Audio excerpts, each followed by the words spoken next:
شرح اصول سنه از امام احمد ابن حنبل ما قرار گرفتیم در بیان اعتقاد و باوری بر این که دجال میبراید و در میان چشمانش کافر کتابت شده است. در این نقطه از این کتاب مبارک ما قرار گرفته بودیم. مؤلف رحمت الله علیه در این کتاب مبارک اصول سنه می‌فرماید بسم الله الرحمن الرحیم والایمان بان المسیح دجال خارج و مکتوب بین عینیه کافر.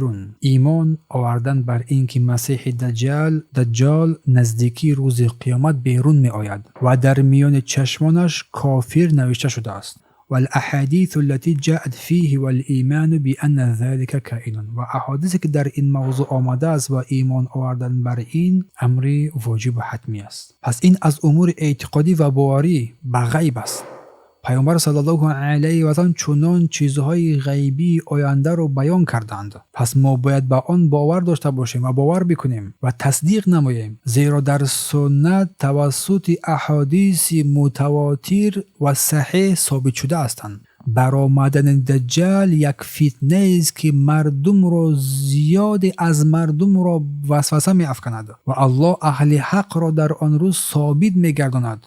اینکه بر وسوسه او نمی افتند و گرفتار نمی شوند و او بسیار یک مرد دروغگوی است. از این رو او را دجال گفتند، یعنی بسیار مرد دروغگو و فریبگر بزرگ است. پس ظهور دجال دومین شرط های بزرگ قیامت به شمار می رود و او دجال یک جوانی سرخ کوتاه موی جنجله، پیشانی یک برجسته کلان دارد، گلوی وسیع دارد و چشم راستش کور است. و در این زمینه احادیث زیادی هستند که این مشهورترین توضیحات در بیان برآمدن خروج مهدی مثل حدیث انس بن مالک رضی الله عنه یادآور می شویم که رسول الله صلی الله علیه و سلم فرمود که ما من نبی الا وقد انذر امته الاعور الكذاب.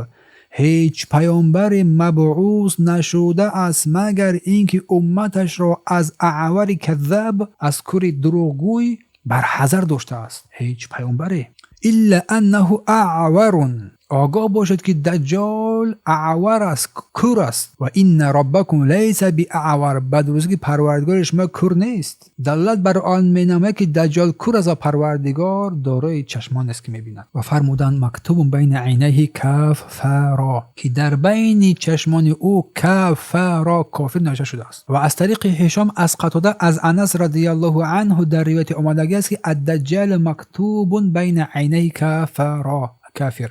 دجال بین چشمانش پیشانی اش با حرفای مقطعه کافر یعنی کافر نوشته شده است. روایت بخاری در کتاب فتنه در باب بیان ذکر دجال. نواس ابن سمعان رضی الله عنه می‌فرماید که رسول الله صلی الله علیه و سلم درباره دجال فرمودند این یخرج و انا فیکم، اگر برآمد من با همراهی شما هستم و انا حجیج دونکم، اگر من در میان شما باشم تنها با او می جنگم.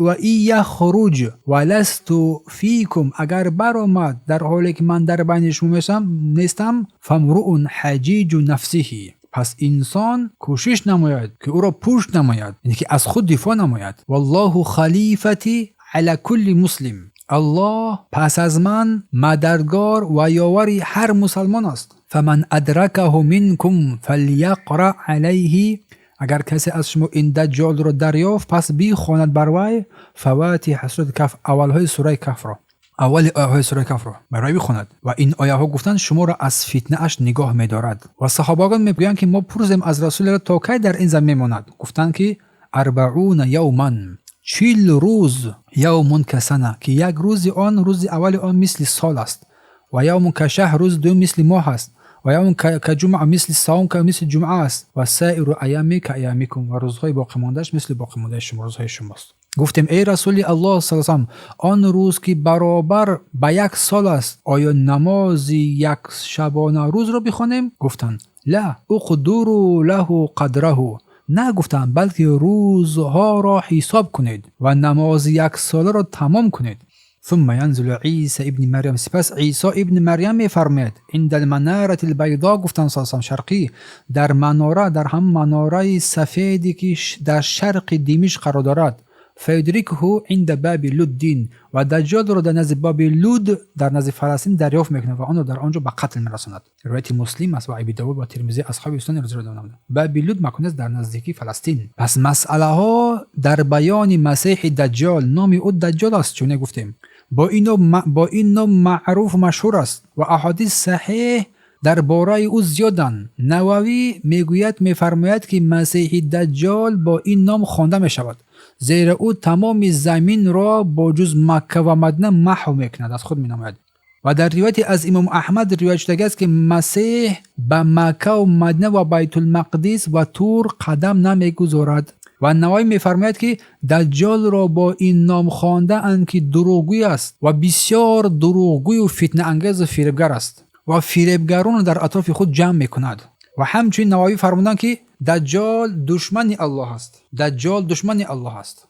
در حدیث صحیح آمده است که دجال یک چشمش کور است و عالمان اختلاف نمودند کدام چشم از دجال کور است و قول صحیح راجح الله اعلم این چشم راستش کور است و این معنای آن را ندارد که دجال چشم ندارد. چشم دارد اما یک چشمش کور است که با اون چشمش نمیبیند. و علما اتفاق دارند که سندها صحیحند که دجال کافر است. در پیشانیش کافر نوشته شده است و حکمت این که در پیشانی کافر پیشانی کلان دارد، در پیش کافر نوشته، هر مسلمان آن را میخواند، هرچند خوانده هم نتواند آن را میخواند تا از وسوسه و از فتنه وی برحذر باشد. از برخی از صحابگان کرام از جمله عمر و جابر رضی الله عنه تصدیق شده است که ابن سید دجال است و آنها با این سوگند قسم خوردند چون در صحیح بخاری و غیره آمده است. الله اعلم. و گروهی از علماها از اعتقاد به این که ابن سید دجال است دست کشیدند و توقف نمودند، بلکه بیشتری از علما بر این عقیده‌اند که ابن سید دجال نیست و از بعضی از روایت ها هم هست که وی اسلام آورده باشد. پس این دجال هر کی باشد نباشد در این دنیا وجود دارد و در صحیح مسلم و حدیث تمیم داری از رسول الله صلی الله علیه و سلم روایت شده است و الله متعال تنها او می‌داند که وی در کجا مکانش قرار دارد. دجال بیرون میآید هنگامی که مردم در غفلتند. نووی می‌فرماید که سلف صالح تعلیم دادن احادیث دجال را با کودکان برتری می‌دانستند که بعد دجال را بشناسند و از او دوری بجویند، از او می‌ترساندند و برحذر می‌کنندند. از رسول الله صلی الله علیه و سلم روایت شده است که چگونه ای که در صحیح مسلم آمده است که فرمودند در نماز از فتنه دجال پناه بجویید و دجال نسل ندارد، بی نسل است و او از پدر و مادر تنها به دنیا آمدگی است و از فرزندان آدم است که در روی زمین 40 روز باقی میماند. روز اول مثل سال، روز دوم مثل ماه، روز سوم مثل هفته و باقی روزهای مثل روزهای عادی ماه. و در حدیث آمده است که چون دجال از اصفهان ایران بیرون می شود، از اصفهان ایران، از سرزمین ایران، زمین خراسان بیرون می شود، بیشتر مردم آنجا از جمله یهودیان و همچنین صحرانشینان از او پیروی میکنند و هر کی بخواد از فتنه دجال به سوی الله پناهندگی ببیند 10 آیت سوره کهف را بخواند. امام مسلم در صحیح خود در 10 آیت اول و 10 آیت آخر سوره کهف را گفته شده است و علما گفتند که صحیح تر این 10 آیت سوره 10 اول آیت سوره کهف را بخواند. و نووی فرموده است که فتنه دجال از بزرگترین فتنه هاست و مسلمان باید از آن پناه ببرد. پس از مسئله فتنه دجال آمده است که به آسمان امر میکند که باران ببار، باران بارده می شود. و زمین خرابه میفرماید که بیروی، گنجهایش را میبراید و میروید. هر چی که در شکم زمین است، هر چی بویگر است بیرون میشود و آن جوان را میکشد و سپس برش میگرداند و سپس دعوای خدایی میکند که همه این با فرمان الله متعال انجام مییابد که بزرگترین فتنه در تمام عالمیان است. ظهور دجال نزدیک است.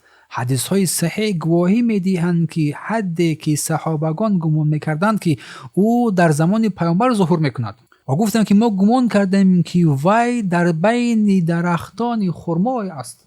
و دجال بر مکه و مدینه و بیت المقدس و تور داخل نمی شود، داخلش نمی تواند و این سرزمین ها به لرزه می آید و کافران منافقان از آنجا بیرون می شوند و مؤمنان خالص در این سرزمین باقی می مانند. و بعضی از روایت ها هست که دجال در پایه ها و دستانش زنجیر بسته شده است و صحابگان کرام و هنگامی در دریا نشستند آن را به جای بردند آن را دیدند و با او سخن گفتند. چون در صحیح مسلم حدیث تمیم دری الله از او راضی باد این روایت هم ذکر یادآور شده است. سپس اعتقاد بر این که عیسی ابن مریم فرود میآید و دجال رو میکشد. امام احمد رحمت الله علیه میفرماید که و ان عیسی ابن مریم علیه السلام ینزل فیقتله بباب لد. اعتقاد و ایمان و باور بر این که عیسی ابن مریم از آسمان فرود میآید و دجال را میکشد. وی مسیح عیسی ابن مریم علیه السلام آخرین پیامبر از پیامبران بنی اسرائیل است. نام ایشان عیسی و لقبش مسیح می باشد. بر او ابن مریم گفته می شود که این نامش با نام مادرش دختر مریم دختر عمران پیوست است، چون وی فقط از یک مادر به دنیا آمد و پدری هم نداشت. و در قرآن کریم درباره او چنین ذکر شده است: ما المسیح ابن مریم الا رسول قد خلت من قبله رسل و امه صدیقه. مسیح پسر مریم جز پیامبر نبود که پیامبران پیش از او بودند و مادرش زن صدیقه راستگوی بود. در سوره مائده.